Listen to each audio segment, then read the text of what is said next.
Esther அதிகாரம் 7.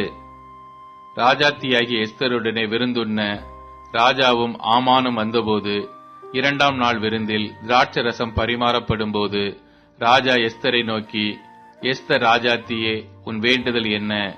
அது உனக்கு கொடுக்கப்படும். நீ கேட்கிற மன்றாட்டு என்ன? நீ ராஜ்யத்தில் பாதி மட்டும் கேட்டாலும் கிடைக்கும் என்றான். அப்பொழுது ராஜாத்தியாகிய எஸ்தர் பிரதியுத்தரமாக, ராஜாவே, உம்முடைய கண்களில் எனக்கு கிருபை கிடைத்து ராஜாவுக்கு சித்தமாயிருந்தால் என் வேண்டுதலுக்கு என் ஜீவனும் என் மன்றாட்டுக்கு என் ஜனங்களும் எனக்கு கட்டளையிடப்படுவதாக. எங்களை அழித்துக் கொன்று நிர்மூலமாக்கும்படி நானும் என் ஜனங்களும் விற்கப்பட்டோம். அடிமைகளாகவும் வெள்ளாட்டிகளாகவும் விற்கப்பட்டு போனாலும் நான் மௌனமாயிருப்பேன். இப்பொழுதோ ராஜாவுக்கு உண்டாகும் நஷ்டத்துக்கு அந்த சத்துரு உத்தரவாதம் பண்ண முடியாது என்றால், அப்பொழுது ராஜாவாய் அகாஸ்வேரு மறுமொழியாக ராஜாத்தியாகிய எஸ்தரை நோக்கி, இப்படி செய்ய துணிகரம் கொண்டவன் யார்? அவன் எங்கே என்றான்.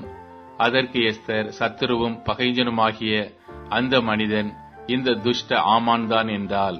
அப்பொழுது ராஜாவுக்கும் ராஜாத்திக்கு முன்பாக ஆமான் திகிலடைந்தான். ராஜா உக்கிரத்தோடே திராட்சரச பந்தியை விட்டெழுந்து அரமனை தோட்டத்திற்கு போனான். ராஜாவினால் தனக்கு பொல்லாப்பு நிர்ணயிக்கப்பட்டதென்று ஆமான் கண்டு ராஜாத்தியாகிய எஸ்தரிடத்தில் தன் பிராணனுக்காக விண்ணப்பம் பண்ண எழுந்து நின்றான். ராஜா அரமனை தோட்டத்திலிருந்து திராட்சரசம் பரிமாறப்பட்ட இடத்துக்கு திரும்பி வருகையில் எஸ்தர் உட்கார்ந்திருக்கிற மெத்தையின் மேல் ஆமான் விழுந்து கிடந்தான். அப்பொழுது ராஜா, நான் அரமனையில் இருக்கும் போதே என் கண் முன்னே இவன் ராஜாத்தியை பலவந்தம் செய்ய வேண்டும் என்றிருக்கிறானோ என்றான்.